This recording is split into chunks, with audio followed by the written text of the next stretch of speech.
انا عندي فار في البيت. قفشت واحد امبارح وفي واحد لسه عندي، شفته امبارح، الله اعلم بقى كام واحد بقى. المهم انا عندي فيران في البيت دلوقتي، فانا هوريكم هعمل ايه. بصوا انا اشتريت البتاع ده دوت زي جلو كده اهو. ده استعماله، تفتحها وبتحط عليها اكل، ولما الفار يلزق فيها بترميها في الزبالة. اهو انا هوريها لكم.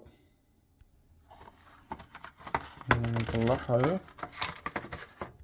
فيها 4 يا جماعة، بس اهو. اهو طبعا انا عشان الفار اللي عندي امريكي فبديله زبدة السودان، انت عارف بقى فار امريكي.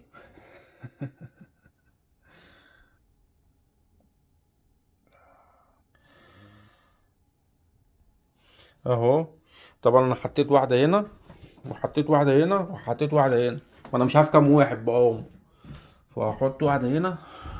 ماشي، يلا نمسكه. وهحط واحدة هنا عشان انا شفته الصبح كان بيجري من هنا، وهحط له واحدة هنا، وانا وحظي بقى. انا لسه جاي من الشغل ولقيت